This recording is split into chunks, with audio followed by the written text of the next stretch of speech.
Hi friends, I am back on the floor with another book haul.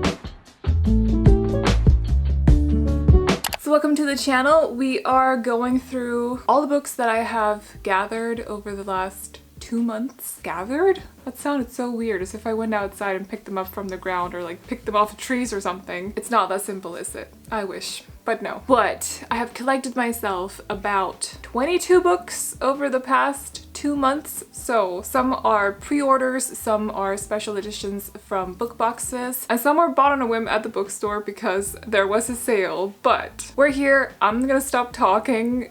Well, I'm gonna continue talking in a second, but about the books that I'm gonna show you. So, as per usual for my book hauls, I will add chapters in the timeline, so there should be a little arrow next over here, I think it is, next to the timestamp. And if you click on that, you can choose between different chapters if you'd rather hear about, for example, adult fantasy books, but we are starting out with young adult fantasy. So, let's get started. The first book that I have to show off is This Savage Song by V.E. Schwab. This is an older book.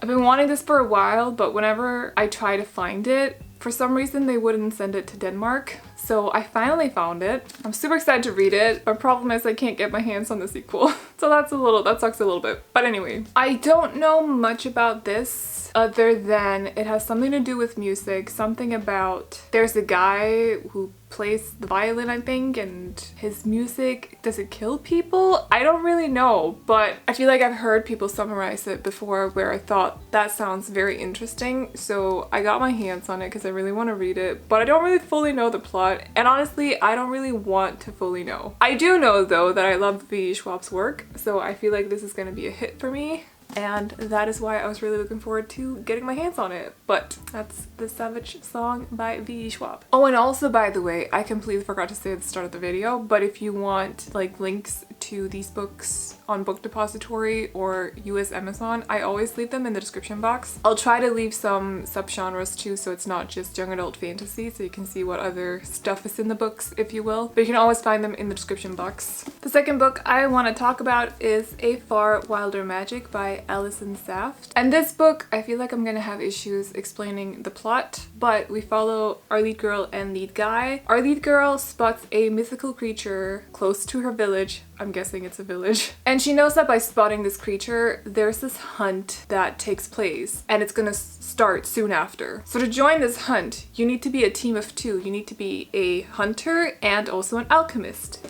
That's where the dude comes in, because he's an alchemist. The 2 of them don't necessarily work super well with each other, but are kind of like half forced to go through this hunt. And in the process, they also discover dark magic. So that is pretty much what A Far Wilder, I almost called it something else, I think.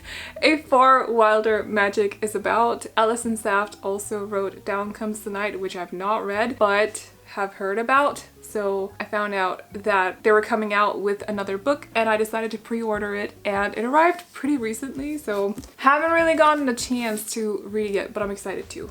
So yeah. Oh, and also this has super cute end pages, by the way. I don't know how much you can see on cam, but it's very like white and lime green. Very cute. I love when books, like just standard books, also have something special to them, whether it's like foiling on the naked cover or just end papers that aren't just white or black. I love those little touches. So next up I have another pre-order, and that is Edgewood by Kristen Ciccarelli. I don't really know how to pronounce the last name. I'm really sorry. But in this book, we follow our lead girl who lives close to the woods that are supposedly dangerous, and there are like dangerous things in this wood or in these woods, and you have to avoid them at all costs. Yes. One day though, her grandfather goes missing from the nursing home that he's in, and she finds herself kind of half forced to enter the woods, and that's where she comes across the, is it called Wood King? Wait, what? The fabled Wood King. I was like, is that what his name is? Wood King? Okay, but anyway, she enters a sort of deal with him, but I think there's more to this deal than, like, it's not that straightforward. I think there might be like a slight curse involved in it. And she finds herself in a small group of people that have to work together to basically free her grandfather and find him as well. So that is pretty much what this book is about. I am super excited for this. Our author, whose last name I cannot pronounce, if you know how, like, let me know in the comments. But anyway, also wrote The Last Namsara that I really want to read, but I've not had the chance to get my hands on that series yet. So when I saw I could pre-order a new, or like the start of a new trilogy from them, I decided to go for it. So this also arrived very recently, and I'm also very excited to go into this one at some point. So yeah. Also the cover, I thought it was a real person at first, and I hate real people on covers. Like, I don't know. But when it arrived, I'm telling you, this cover is gorgeous. Like, can we just appreciate? She looks beautiful. So yes, love the color scheme too. Gorgeous. I mean, not that you should buy books based on the covers, but like, she's so pretty. Oh, and bonus, cute end papers, but also we have a little bit of foiling on the naked cover, and it is just, yes, she's pretty. Next up, I have a book that I got with the fairy loot box, and that is Only a Monster by Vanessa Len. In this book, we follow our lead girl who starts time traveling, which, whoa. Anyway, but she finds out that she basically comes from a long line of monsters, and while time traveling, she also comes across like her family's rival and also monster hunter, and I'm not really sure what else is going on. I don't need to know anymore to know that I want to read this so bad. I've also heard many good things since I got my hands on this, so I am expecting to have a good time with it. If you want to see the finishes, we have stenciled edges, 2 colored stenciled edges that are black and purple, and the cover is also an exclusive. We have end papers that are super gorgeous. Also on the back, end papers. Like, I think these are done by Ars28 on Instagram. I'm fairly certain that it's them. And of course, in true fairy loot fashion, there's also foiling on the naked cover. It's a very gorgeous edition, and I'm very excited to have it in my collection. So, but most excited to actually read the book. So anyway, next up I have yet another pre-order, and it is Castles in Their Bones by Laura Sebastian. They also wrote the Ash Princess series that I've not had a chance to read either because I cannot get my hands on it for some reason. Those books are impossible for me to find, and I really want them as physical copies instead of ebooks. So, but in this new series we follow 3 princesses who, since they've been born, have been trained to basically take over other kingdoms. So they're sent out to 3 different kingdoms where they're supposed to marry princes, yes. Anyway, and you know, with their skills, take over these kingdoms. But as it turns out, fate kind of has a way, and their mom also is not being full-on honest with her plans for them. So we will see how it goes with, you know, all of that. But I am expecting some feminist vibes from this, I'm not gonna lie. And I'm just saying, she's a little chunky. This is like 500 pages, so I'm also hoping that pace-wise, this is not super slow, because I get a little bit nervous with chunky YA books, but have high hopes for this one. Not the biggest fan of the cover, but it is okay. So super excited to read it though. I feel like I shouldn't say that with every book, because honestly, I'm excited to read all of them. Otherwise, I wouldn't have the books. Next up, I have another book that I got in a book box? Okay, book box. This one is from Illumicrate, and it is This Woven Kingdom by Tahereh Mafi. This is also, I believe it's the start of a new trilogy. Tahereh Mafi also wrote the Shatter Me books that I feel like most of the book community have probably heard of. I've not read those either, but I will at some point though. But in this book, in this new series, first of all, it takes place in a Persian-inspired world. So unlike Shatter Me, I feel like that's an important part to point out. But we follow, what is her name? Alice, who is a servant, and she's also the long lost heir to an ancient Jinn empire. But she's working at the palace for the crown prince of the current like ruling family, and he is very intrigued with Alice. She has very special eyes. I think that's got something to do with her Jinn heritage, and he's just like, he finds her very interesting. Little does he know that her existence basically is a threat to his whole family and like their spot in this world. So yeah, that's what that's about. I'm super excited about this too. I heard many good things about it. If you want, like, aside from the obvious cover change, which I believe is inspired by the arc for This Woven Kingdom, it's very foily. I do have an annoying scratch in the middle of the cover that I don't know if you can fully see, but It is there in the middle of the cover. However, I contacted Illumicrate about it and they are going to send me a new copy. But aside from that, we have gorgeous digitally printed edges right here. It also comes with gorgeous end papers that are very vibrant but super pretty. And of course, it's also signed. She's just a beauty. Like, isn't she just, she's stunning. Love her. And again, excited to read the story or the book. What's new? Another Illumicrate book that actually came in the same box is The Ivory Key by Akshaya Raman, and I've already read this book. I have another version, so I've already read this book. But in this book, we follow 4 siblings and a guard, and the 4 siblings are very estranged. So 2 of them still live at the palace. One of them is the Maharani, so she's like the ruler. Another sister is among thieves, and we have another brother who is, put it straight, stuck in the dungeons. But anyway, they are in this kingdom, queendom, empire that has magic, but the magic in this world kind of works in a way that it's like stuff that's mined and then you kind of weave it into objects. So it works like that. However, they're running out of this like magical source. So the only way to save her queendom is to venture out and get her hands on the Ivory Key. So she gathers her siblings and her guard and go on this adventure to get the Ivory Key. And all the 4 siblings have something to gain from getting this Ivory Key as well. So it's kind of like a story about siblings having to work together even though they don't necessarily get along super well. This is an Illumicrate special edition. I believe the original is, I think it's like green and then yellow instead of blue. And then it also has sprayed edges that are very, very blue. So, but yeah, I also have I have a hardcover that I got from Illumicrate. So that's the one I've been reading because I know that hardcovers take less damage than paperbacks. And I don't know, I can't bring myself to read the paperback when it's a special edition. I know it's ridiculous. Anyway, moving on. Speaking of Owlcrate, I have Skin of the Sea by Natasha Bowen. And this one is an Owlcrate exclusive. So we have gilded edges, an exclusive cover, but the story is inspired by, I believe it's West African mythology, but also kind of weaved in with The Little Mermaid. So we follow our lead girl right here, who is a mermaid. And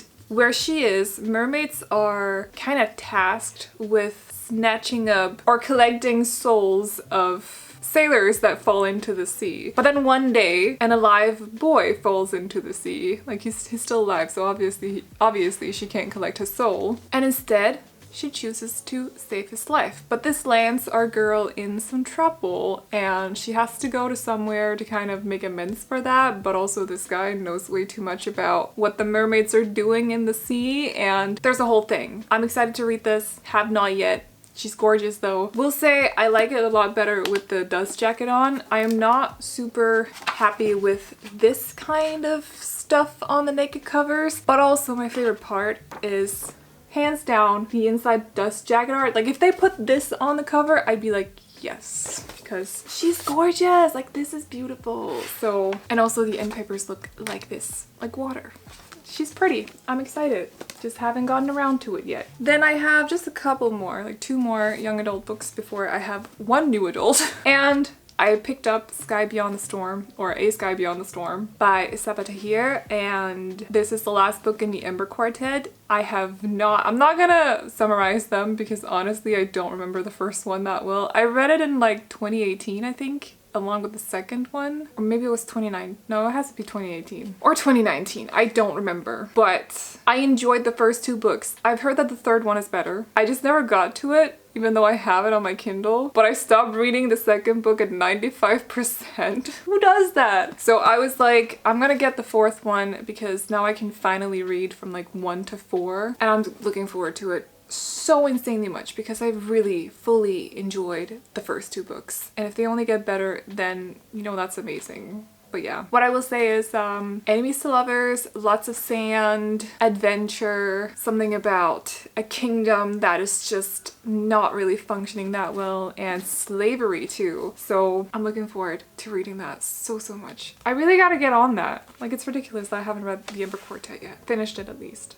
That'll be my like next bigger one that I'm doing, yes. And lastly, I have The Queen's Rising by Rebecca Ross, which I actually don't know much about.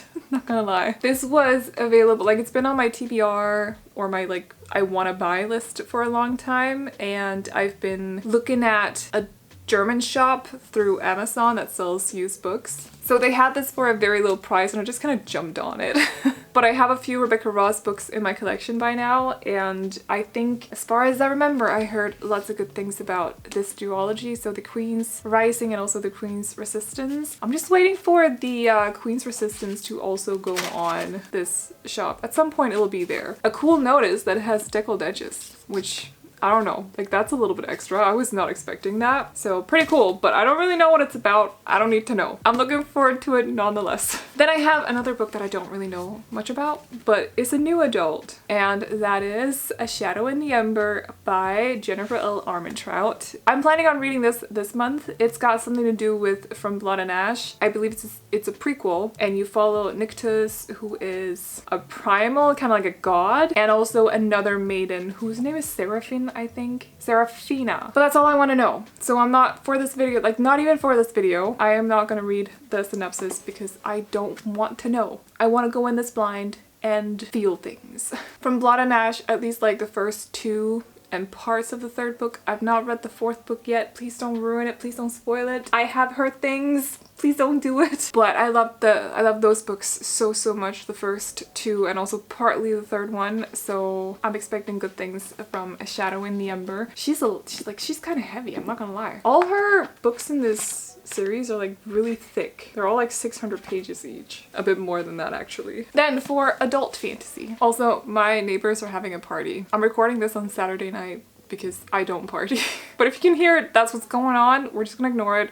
Yes. Then I have some adult fantasy. The first one is A River Enchanted by Rebecca Ross. This is an Illumicrate special edition, so she is drop dead stunning. But in this book we follow two people. One is a girl who lives on an island where suddenly a lot of girls go missing. I believe they're taken by spirits that can basically only be controlled or contacted or something like that by the use of some like magical music, hence the harp. And we also follow a guy who is currently not on this island. He's out studying music, but he has this harp. He's the one who can play music. He has to come back, though he's not been on this island for like 10 years, and they have to work together to find these girls and bring them to safety. And I believe there's some more secrets than that, but I think this is all I know. This book was on my TBR before I knew Illumicrate was doing a special edition of it when I got it. I am so happy that this is inspired by the UK cover because the UK cover is so pretty. But I do love that they actually added the harp to the cover. The UK cover is more like blue and purple, so I do like the red. And also we have some gorgeous stenciled edges. We also have beautiful art on the end paper, so right here of our two lead characters, but also a lot of foiling. Like this is a lot. So once I finally read this book, I probably will not be reading this edition just because I don't want to risk like damaging it or anything. She's too pretty. But yeah, that was The River Enchanted by Rebecca Ross. Next up, we have another special edition. I know, it's a lot, but it's fine. And that is The Daughter of the Moon Goddess by Su Lin Tan. This is a Fairy Loot edition, even though it's an adult. But I think they said that, because Fairy Loot, for their book boxes, do young adult only, whereas Illumicrate does a little bit of like a mix, if you will. But they did say that this could also be young adult friendly, so it's not like super heavy in that way. So this is a retelling of a Chinese myth, or like a Chinese legend called Chang'e the Moon Goddess, which I believe is not very feminist friendly. I don't know how to say that. So this is more like, because I read the author letter and I remember her writing that she wanted to do a little bit of more of like a female-friendly version of it because it's not actually a very... Is that even the right term to use? Probably, you can probably understand what I mean, but essentially it's a retelling of that legend. So we follow our girl who lives on the moon. Okay. Her mom has been exiled and is basically living on the moon.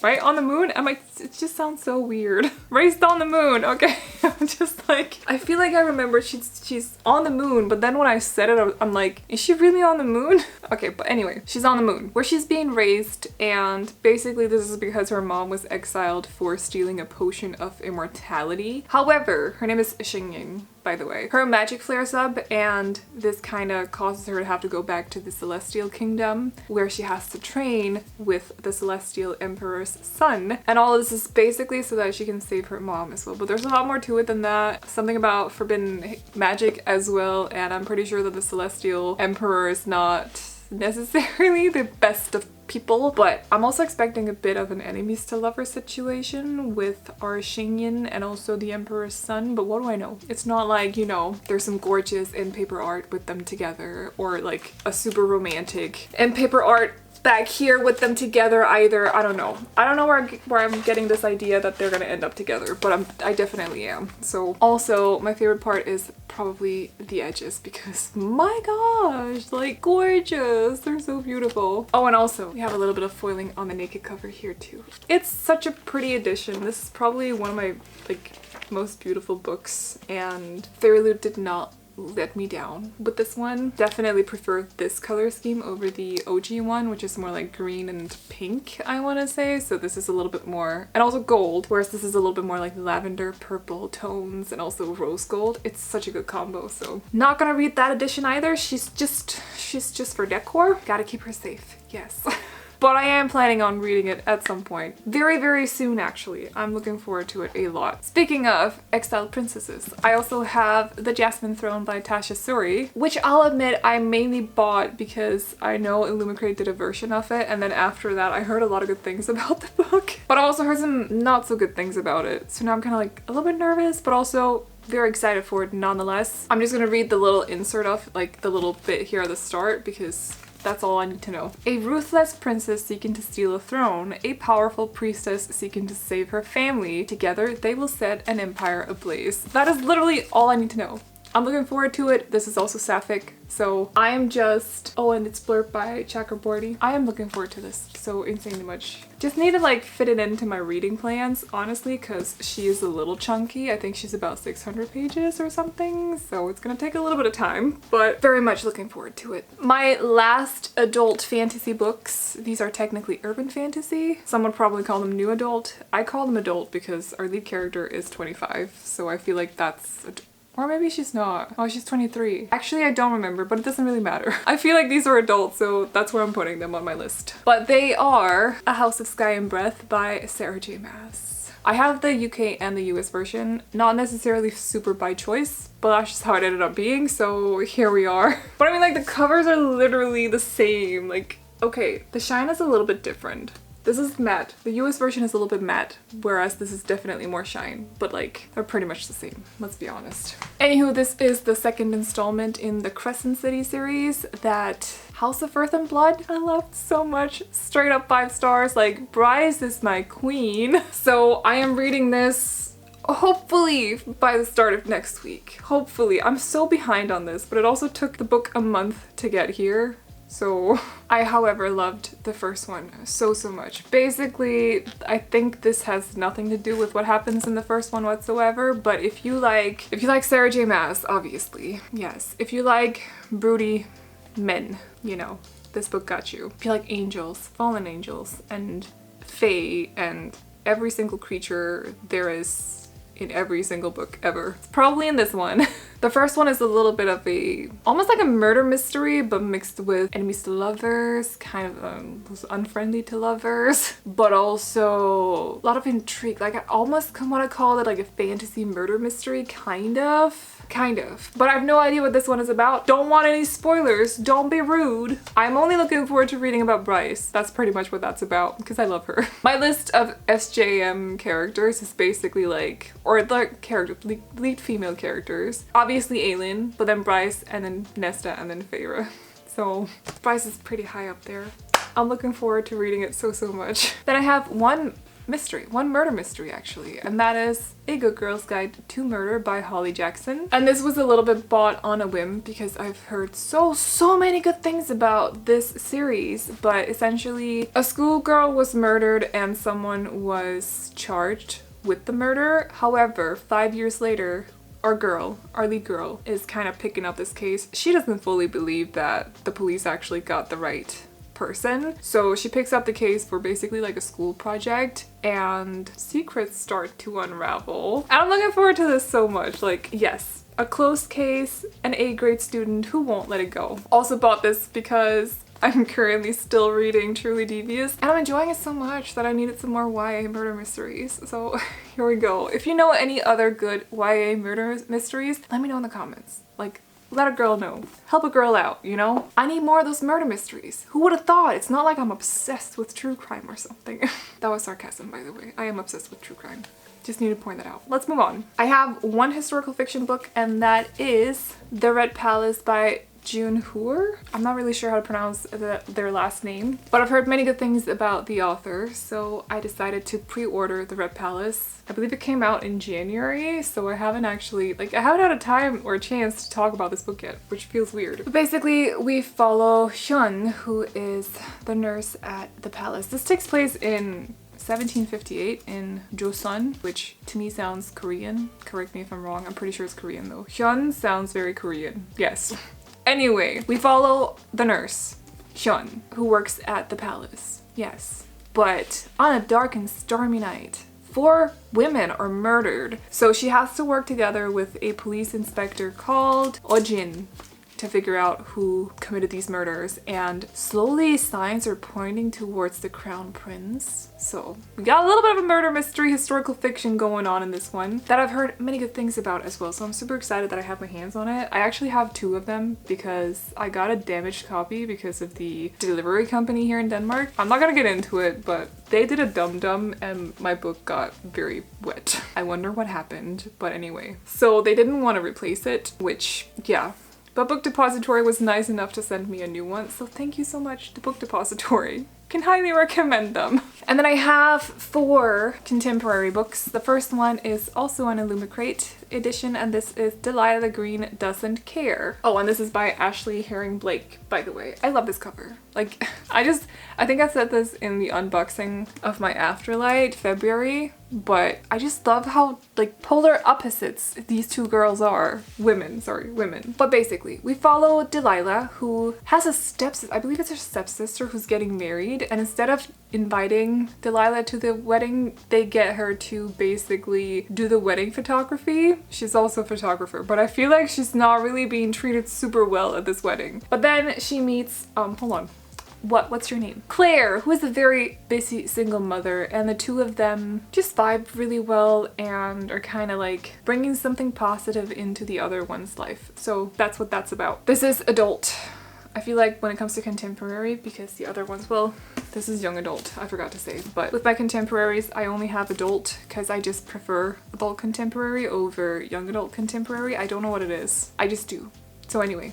Adult contemporary romance. I'm looking forward to it. It'll be my first book by Ashley Herring Blake as well, and she's cute too. Like she's green and orange. So adorable. So my third last book that I want to talk about is People We Meet on Vacation by Emily Henry. I believe this one is also called You and Me on Vacation. I don't know why, but there's a difference in the titles depending on what version. I believe this is the US version, right? Yes, this is the US version because the UK one is called You and Me on Vacation and it's a lot more colorful, the cover. Just thought that was actually important to like make this distinction or explain, whatever. But in this book we follow 2 best friends who are also polar opposites and for 10 years. 2 best friends, 10 summer trips, 1 last chance to fall in love. Okay. But they have gone on summer trips together for 10 years until one summer, everything just goes to blah. Like something happens, I don't know what obviously, but something happens and the 2 just kind of have this like fallout. And after a while, they decide to get in contact with each other and are like, hey, what about we go on one last trip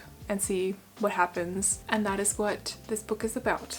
So again, adult contemporary. This will be my first, well, this might be my first Emily Henry, but I also have another one, which is Beach Read. So I don't know, I'm super excited though, because I am just, this will be a perfect summer read, I feel. I have been in a adult contemporary mood, hence also why I got Beach Read. There's just some like very simple about contemporary romances that sometimes you just need like a read that you can breeze through that's funny at the same time, because a lot of these are rom-coms, obviously. Not the next one, like the one after Beach Read, not a rom-com, but this has a rom-com written all over it. I don't really know what Beach Read is about. I just heard lots of good things about it, but I'm gonna read a little bit from the back so we can get an idea. January is a hopeless romantic who narrates her life like she's the lead in a blockbuster movie.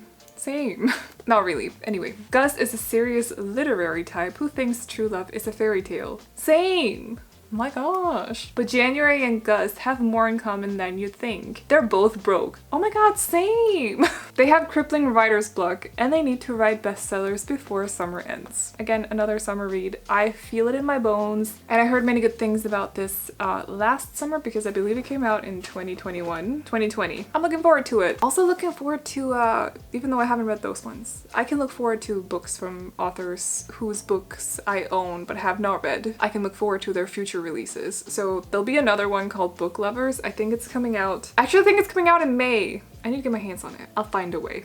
I'll make it happen. But the last book that I have to talk about is November 9 by Colleen Hoover. And again, adult contemporary. However, Colleen Hoover tends to not really do rom-com. More like, I'm gonna take your heart and crush it kind of romantic books. So yeah, not fully sure what this is about, but that's a conscious choice that I've made. I don't want to know. All I think, all I've heard is that we follow two characters who every year on November 9 meet up or something like that. I don't want to know.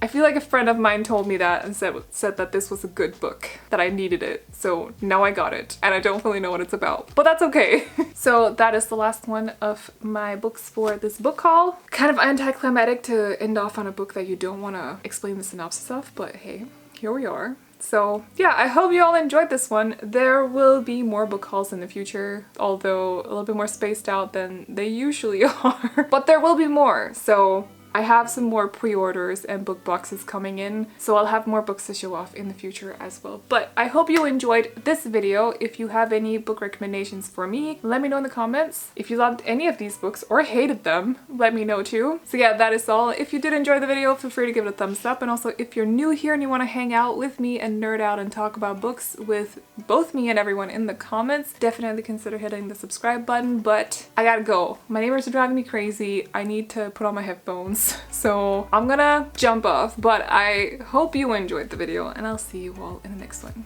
Bye!